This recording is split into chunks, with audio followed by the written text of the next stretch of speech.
Welcome to Equitor academy and on academy.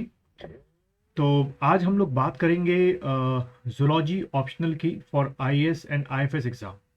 आप में से जो बीएससी सीबीजेड बैकग्राउंड के हैं, केमिस्ट्री बॉटनी जूलॉजी, जब आप लोग कभी इंडियन फॉरेस्ट सर्विस के बारे में सोचते हैं तो सबसे पहला ऑप्शनल जो आपके दिमाग में आता है वो जूलॉजी आता है। या आप में से जो बीएससी ऑनर्स हैं और जूलॉजी आप लोग के पास है तो आप लोग के भी थॉट जो आपके आते हैं वो आपके आते हैं कि जूलॉजी एज अ ऑप्शनल के तौर पर लिया जाए, चाहे वो आईएएस का एग्ज़ाम हो, चाहे वो इंडियन फॉरेस्ट सर्विस का एग्ज़ाम। तो आज इस वीडियो में हम लोग बात करेंगे कि जूलॉजी ऑप्शनल लेने के बाद आपकी क्या स्ट्रैटेजी होनी चाहिए टू क्रैक दिस एग्ज़ाम, और किस तरीके से आपको जो मेंस की मैं बात करूँगा, मैं मेंस की बात करूँगा कि मेंस में किस तरीके से आपको जूलॉजी जो है एक हेल्पफुल सब्जेक्ट हो सकता है आपके सिलेक्शन में। क्योंकि इसको सिर्फ बीएससी, खास तौर पे जो मैंने बताया केमिस्ट्री बॉटनी जूलॉजी वाले ही स्टूडेंट्स लेते हैं या ऑनर्स वाले लेते हैं, बहुत रेयर है किसी अदर सीम के लिए। और एक बहुत बड़ा रीज़न है इसी वजह से कि इसमें सिलेक्शन का जो चांस होता है आपका फाइनल सिलेक्शन का अच्छा होता है, क्योंकि मार्किंग फिर इसकी अलग ढंग से होती है। तो आज इस वीडियो में हम लोग बात करेंगे strategy to crack the IFS exam और IAS exam through zoology optional. And आज हम बात साथ में करेंगे कि इसका सिलेबस जो है वो क्या है, थोड़ा सा एक लुक आफ्टर करेंगे, और बुक्स जो है आपको कौन कौन सी परचेज करनी है अगर आपको इसकी तैयारी करनी है। और साथ में बात करेंगे कि अन अकेडमी में जो सर आपको पढ़ा रहे हैं उनका कोर्स का टेन्योर क्या है और किस किस स्ट्रैटेजी को लेकर वो चल रहे हैं।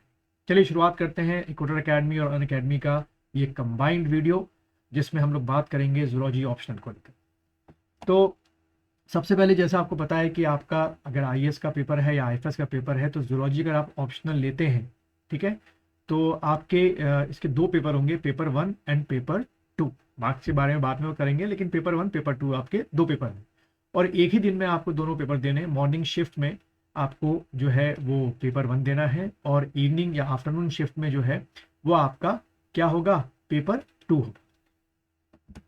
अब हम बात करते हैं सबसे पहले पेपर 1 की। ठीक है, सबसे पहले हम लोग क्या लेंगे, पेपर 1। तो जैसे कि आपको पता होना चाहिए कि इस टोटल पेपर जो होते हैं इसमें टोटल 8 जो है आपके क्वेश्चंस आपके आते हैं। ये 8 क्वेश्चंस जो होते हैं वो सेक्शन ए और सेक्शन बी में डिवाइड होते हैं। ठीक है, इसको मैं थोड़ा सा कलर चेंज कर देता हूँ कि थोड़ा सा आप लोग को साफ दिखाई दे। तो ये जो 8 क्वेश्चंस होंगे ये सेक्शन ए और सेक्शन बी में डिवाइड होंगे। अब ये 8 क्वेश्चन किस तरीके से सेक्शन ए और सेक्शन बी में डिवाइड होंगे, अगर मैं इसकी बात करूं तो 4 क्वेश्चन जो है वो आपको किस में आएंगे, सेक्शन ए में आएंगे।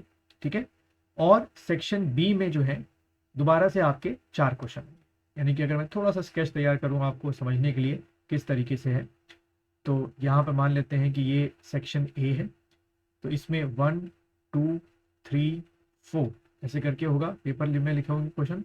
और फिर ये आपका सेक्शन बी है, यहाँ पर भी आपके लिखे होंगे 5 6 7 8। ठीक है, तो ये 8 क्वेश्चन आ गए। ठीक, अब जो रूल्स हैं यूपीएससी के for the IAS and for the IFS, वो ये कहते हैं कि आउट ऑफ 8 जो है आपको सिर्फ 5 क्वेश्चन करते हैं। ठीक है, सुन के बहुत अच्छा लगता है कि चलो भाई 8 नहीं करने, सिर्फ 5 क्वेश्चन करने। लेकिन दूसरा रूल ये बोलता है इनका कि जो ये 5 क्वेश्चन है उसमें क्वेश्चन नंबर 1 जो है वो मैंडेटरी है, इसको आप छोड़ नहीं सकते, नहीं आता तो छोड़ोगे ही छोड़ोगे, लेकिन मैंडेटरी है। और ऐसा ही क्वेश्चन नंबर 5 जो है ये भी क्या है, आपका मैंडेटरी। ठीक है, ये भी क्वेश्चन जो है वो आपका क्या है, मैंडेटरी है। तो यानी कि क्वेश्चन नंबर आप आउट ऑफ 5 क्वेश्चन नंबर 1 और क्वेश्चन नंबर 5 जो है ये आपके मैंडेटरी है, ये आपको करने ही करने हैं, इसको आप छोड़ नहीं सकते।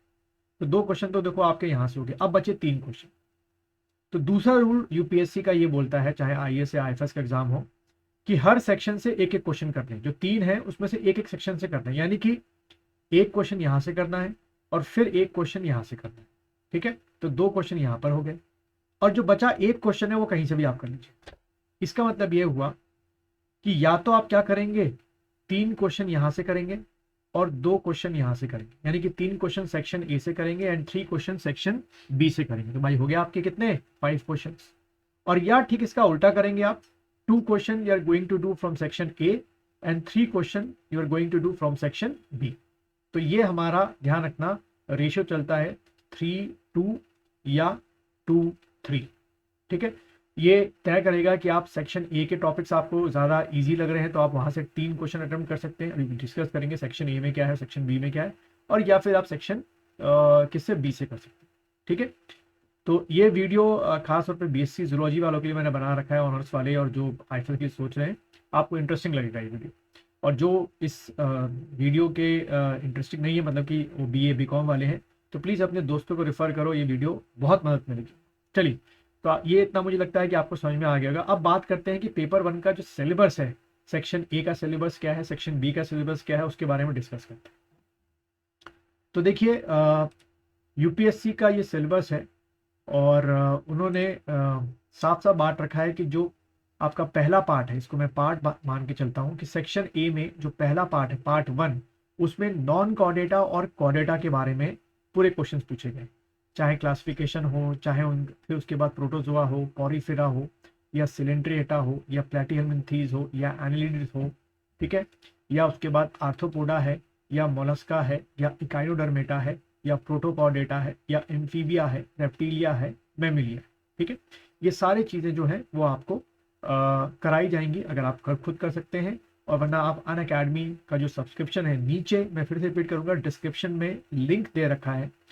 अगर आप मेंस की जूलॉजी की तैयारी करना चाहते हैं तो नीचे लिंक में डिस्क्रिप्शन में लिंक दे रखा है, वहाँ पे क्लिक कीजिए। आपको 10% का क्या मिलेगा अनअकैडमी में, आप जो कोड है मेरा यूज़ करेंगे, उसको यूज़ करेंगे तो आपको नीचे डिस्क्रिप्शन में कोड भी दे रखा है मैंने, तो आपको क्या मिलेगी, छूट मिलेगी, ठीक है। तो वहाँ पर आपको या तो आप 6 महीने का कोर्स लीजिएगा, और या तो 8 महीने का जो टाइम पीरियड है वो वाला आप कोर्स लीजिएगा। मिनिमम 6 महीने का तो आप लीजिएगा, क्योंकि 6 महीने में ही जो अनअकैडमी में जो फैकल्टीज़ हैं वो इसको ख़त्म करा पाएंगे, ठीक है। देन उसके बाद देखिए और क्या सेक्शन ए में, कंपैरेटिव फंक्शनल एनाटॉमी है और various system of vertebrate. Then उसके बाद सेक्शन बी की अगर हम बात करें तो सेक्शन बी में आपका क्या है, इकोलॉजी है, ठीक, इथोलॉजी है, उसके बाद इकोनॉमिक जूलॉजी है, और उसके बाद बायोस्टैट्स है और इंस्ट्रूमेंटल मैथड है।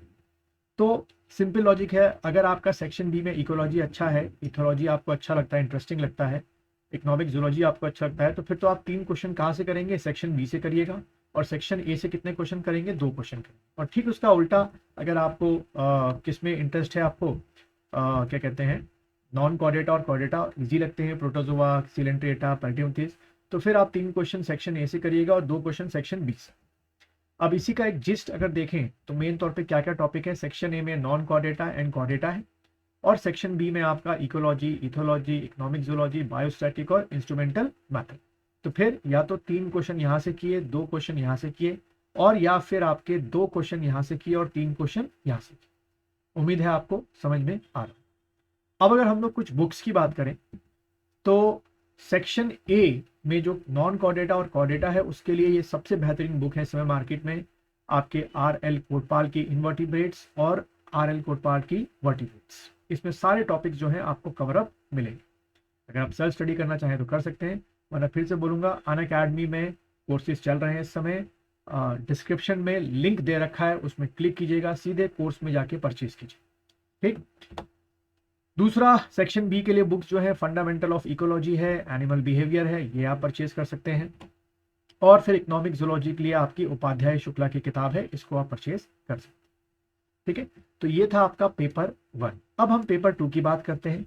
यहाँ भी वही रूल चलेगा, या तो 3 क्वेश्चन आप किसमें करेंगे, सेक्शन ए में, और 2 क्वेश्चन सेक्शन बी में, या 2 क्वेश्चन जो है वो आप कहाँ करेंगे, सेक्शन ए में, और 3 क्वेश्चन कहाँ से करेंगे, सेक्शन बी में।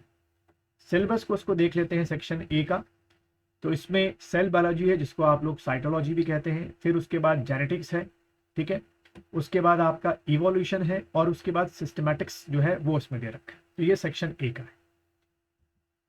इसके लिए अगर हम किताबें बात करें सेक्शन ए की, तो सेल एंड मॉलिक्यूलर बायोलॉजी, ये आपकी पीके गुप्ता की बहुत अच्छी किताब है, और इसी तरीके से जेनेटिक्स की पीके गुप्ता की बहुत अच्छी किताब है, इसमें सेक्शन ए के सारे टॉपिक क्लियर हो रहे हैं। फिर इसी तरीके से ऑर्गेनिक इवोल्यूशन, सेक्शन ए का जो इवोल्यूशन है, वीर बाला रस्तोगी की बहुत अच्छी किताब है, आप परचेज कर सकते हैं।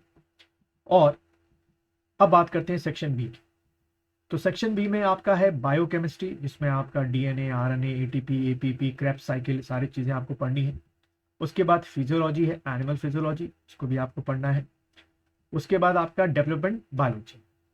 अब अगर हम इनकी किताबों की बात करें तो बायोकेमिस्ट्री के लिए fundamental chemistry doctor J.L. Jain S चांद पब्लिकेशन की है। एनिमल फिजियोलॉजी के लिए K.M. बैरी साहब की बहुत प्यारी किताब है। और डेवलपमेंट बायोलॉजी के लिए शास्त्री और शुक्ला की बहुत अच्छी किताब है। आप इन तीनों किताबों पर रिलायबल हो सकते। उम्मीद है आपको समझ में इतना आ गया। अब बात करें हमारे एजुकेटर्स की तो अनअकैडमी में आपको अशोक कुमार जो है वो आपको जूलॉजी पढ़ाएंगे और लगभग 6 महीने का ही आप इनसे सब्सक्रिप्शन लीजिएगा, जिसमें आपको बहुत होगा फ़ायदा। और सारे आपको इसमें क्या मिलेंगे, PDF नोट्स भी आपको प्रोवाइड कराई जाएंगे इनकी तरफ से, टेस्ट सीरीज भी इनकी तरफ से प्रोवाइड कराई जाएगी। और इसके साथ ही साथ जो लाइव लेक्चर्स हैं उनके आप रिकॉर्डेड वीडियो भी देख सकते हैं। फिर उसके बाद अगर हम बात करें कि टाइमिंग इनके क्लासेस की 7 to 11 PM के बीच में कोई भी टाइम स्लॉट आप चूज कर सकते हैं। और अभी हम लोगों ने IFS का मेरे यहाँ इक्विटा अकेडमी में प्रीलिम्स का जो बैच है वो हमने शुरू कर दिया है। उसकी जो टाइमिंग है IFS प्रीलिम्स के बैच की वो अभी 9 to 11 AM है, आप उसको ज्वाइन कर सकते हैं। ये जो बैच है आपका 2023 के लिए शुरू किया गया है।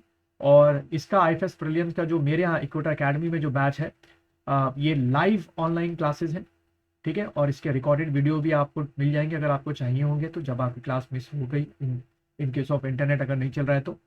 और इसका जो टेन्योर है प्रीलिम्स का ये लगभग 5 to 7 मंथ्स का टेन्योर है। इसमें मैं आपको जो पेपर 1 है जिसको हम लोग जनरल स्टडीज बोलते हैं वो पूरा हम लोग कवर अप करें। तो मैं फिर से रिपीट करूंगा कि अगर आप लोग जूलॉजी अभी ऑप्शनल शुरू करना चाहते हैं तो नीचे डिस्क्रिप्शन में लिंक दे रखा है अनअकैडमी का, आप वहां से जाके कोर्स परचेज कर सकते हैं जूलॉजी का, मेंस के लिए IAS का हो या IFS का हो, ठीक है। और इसको कोर्सेज को ज्वाइन कर सकते हैं। इसी के साथ आप चाहें तो प्रीलिम्स में इसमें भी IAS के जो आप बच्चे हैं जो सिविल सर्विसेज में अपेयर होना चाहते हैं वो भी इसके साथ बैठ सकते हैं IFS के कॉम्बो बैच के साथ, तो आपको बेनिफिट मिले। मिलते हैं फिर एक और वीडियो में जिसमें थोड़ा सा और हम डिटेल में बात करेंगे जो जूलॉजी के कोर्सेज हैं उनको और कितनी अच्छी तरीके से आप, या जो सिलेबस है उसको कितनी और तरीके से आप लोग अच्छी तरीके से डिकोड कर सकते हैं। भूलेगा नहीं, नीचे डिस्क्रिप्शन में सब्सक्रिप्शन में अनअकैडमी का सब्सक्रिप्शन दे रखा है, लिंक करिए और अपने कोर्सेज को शुरुआत करिए।